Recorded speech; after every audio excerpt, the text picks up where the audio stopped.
Akashwani presents Morning News.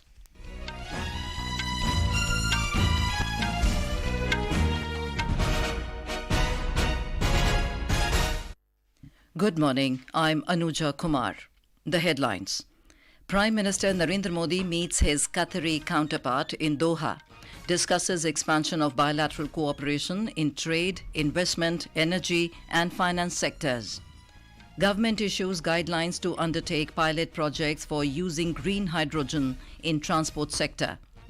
ED issues fresh summons to Delhi Chief Minister Arvind Kejriwal, asking him to appear before it on 19th of this month. CBSE board exams for class 10 and 12 to begin from today.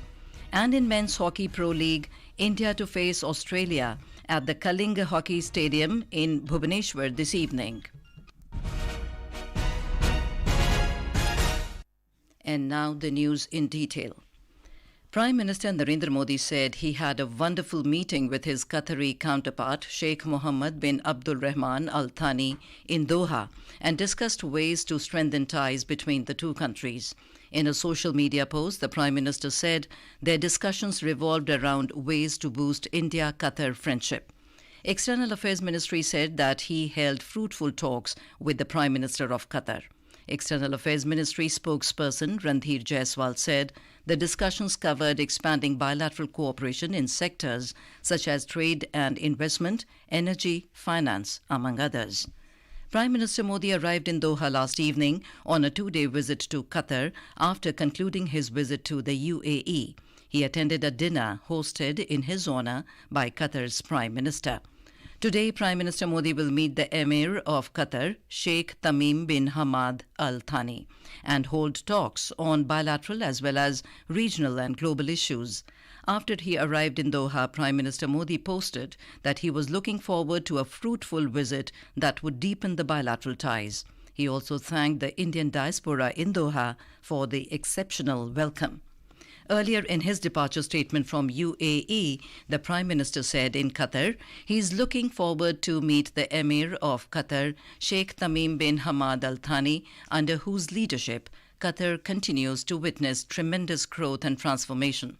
The Prime Minister said the presence of over 8 lakh strong Indian community in Doha is a testament to the India-Qatar strong people-to-people ties. Prime Minister Narendra Modi has urged the global leaders to embrace smart, technology-driven, transparent and environmentally sustainable governance to navigate pressing challenges. Addressing the World Government Summit in Dubai yesterday, the Prime Minister said India is thriving on people's participation, social inclusion and sustainable development. He championed his philosophy of minimum government, maximum governance, emphasizing citizen involvement in shaping India's future. सरकार में मेरा सबसे बड़ा सिद्धांत रहा है minimum government maximum governance.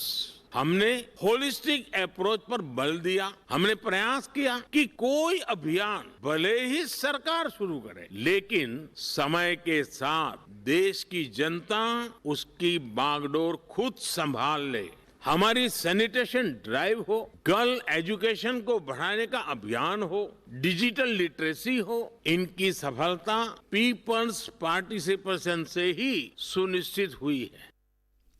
The Prime Minister said India has taken significant strides in financial inclusion, making it the world leader in fintech and digital payments. हमने 50 करोड़ से ज्यादा ऐसे लोगों को बैंकिंग से जोड़ा जिनके पास बैंक अकाउंट नहीं था। हमने उनको जागरूक करने के लिए बड़ा अभियान चलाया। आज इसी का परिणाम है कि हम फिनटेक में, डिजिटल पेमेंट्स में बहुत आगे निकल गए हैं। हमने विमेन लेड डेवलपमेंट को बढ़ावा दिया है। कुछ महीने पहले ही कानून बनाकर हमने भारत की महिलाओं को पार्लियामेंट में रिजर्वेशन भी दिया है। हम आज भारत के युवाओं के लिए नए अवसर बना रहे हैं, उसके स्किल डेवलपमेंट पर फोकस कर रहे हैं।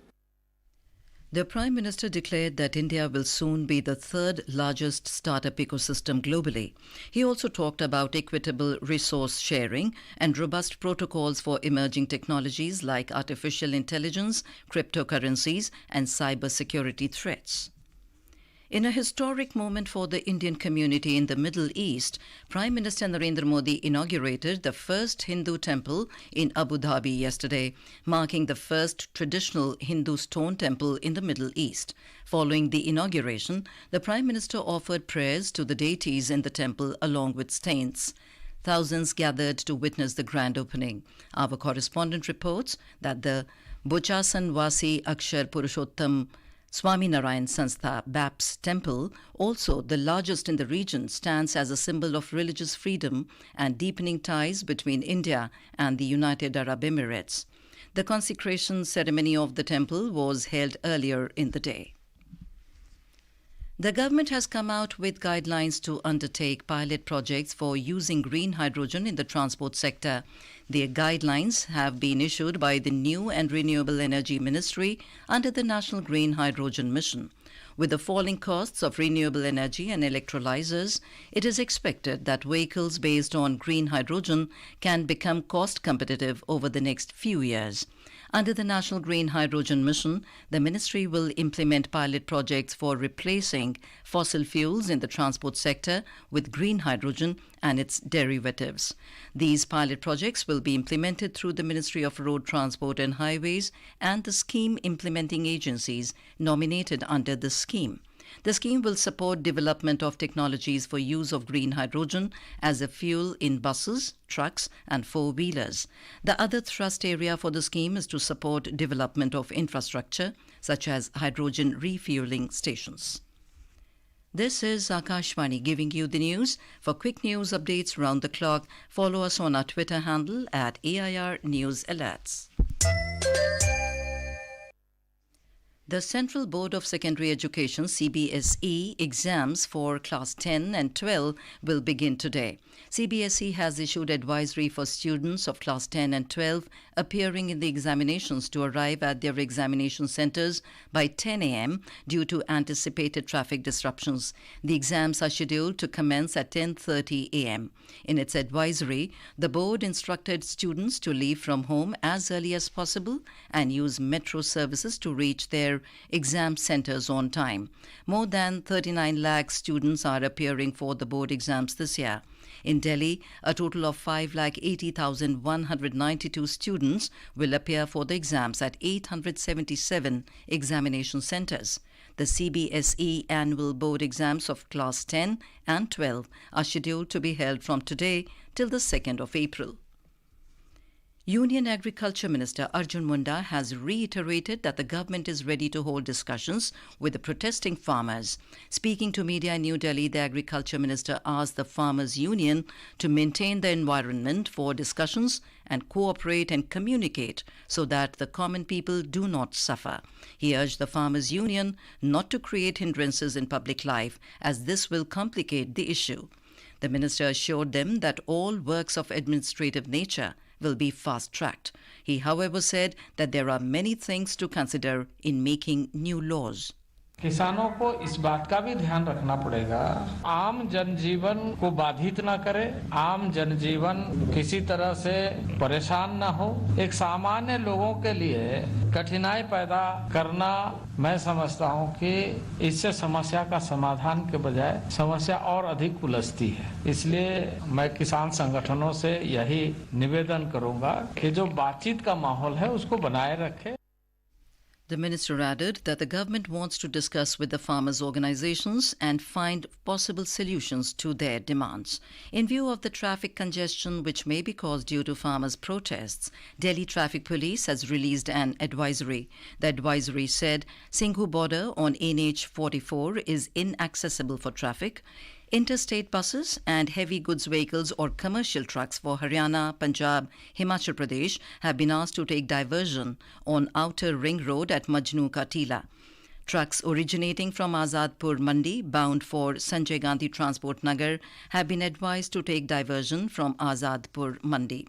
Only DTC buses, cars and four-wheelers are allowed from Mukarba Chowk to go towards Narela and Safiabad border. The Enforcement Directorate has issued 6 summons to Delhi Chief Minister Arvind Kejriwal in the alleged excise policy scam case. The Central Probe Agency has asked the Delhi Chief Minister to appear before it on 19th of this month. Aam Aadmi Party convener has already missed all 5 previous summons by the ED. Last week, Delhi's Rouse Avenue Court also summoned him on 17th of this month after the ED had filed a complaint against the Delhi Chief Minister as he skipped all the summons. The Enforcement Directorate has initiated preliminary inquiry against PTM Payments Bank. The action comes days after the Reserve Bank of India barred the PTM subsidiary from accepting new deposits from February 29th. The central agency's move is a fresh setback to the Payments Bank, especially after the RBI ruled out any review of its clampdown against the entity. High-level committee on One Nation, One Election, including Chairman Ramnath Kovind, interacted with some leading economists of the country yesterday.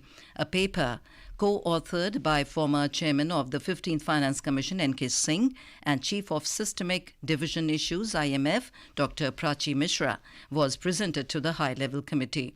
The paper brought out that there are wider economic ramifications of holding back-to-back elections, in addition to repetitive expenses, which entailed issues of GDP growth, investment, expanded public expenditure, fiscal deficit, education, health outcomes, and law and order.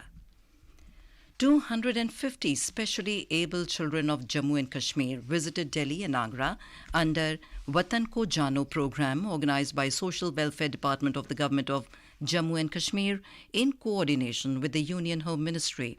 Ministry of Home Affairs and Government of Jammu and Kashmir have been conducting youth exchange program with the objective to give an exposure of the social and cultural diversity of the country to the youth and children of Jammu and Kashmir.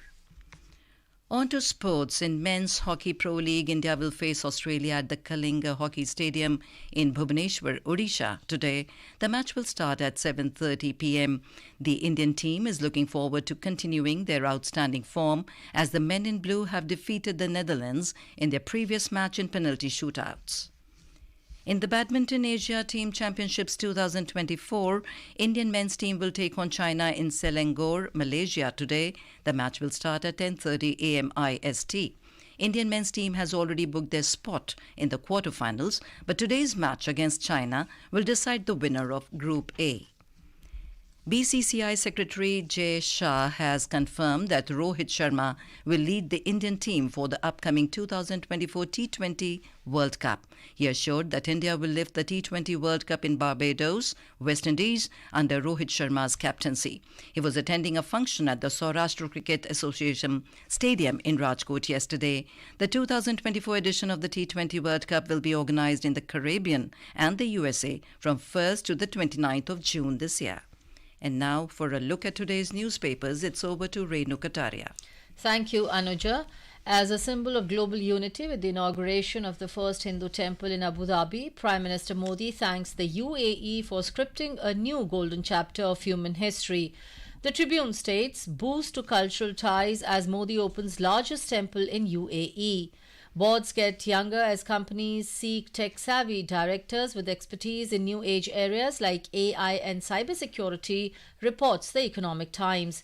At 71.09 lakh, Delhi Metro hits record daily ridership, writes the Pioneer, amid heavy security arrangements in view of a farmers' march to the national capital.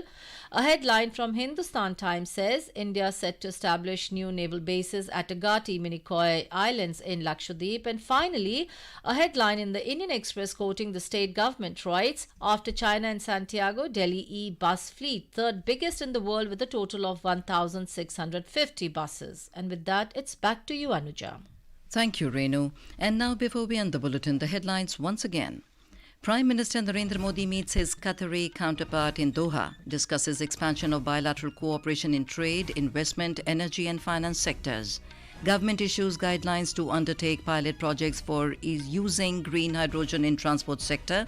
ED issues fresh summons to Delhi Chief Minister Arvind Kejriwal, asking him to appear before it on the 19th of this month. CBSE board exams for class 10 and 12 to begin from today. And in Men's Hockey Pro League, India to face Australia at the Kalinga Hockey Stadium in Bhubaneswar this evening. And with that, we end the morning news. Have a nice day.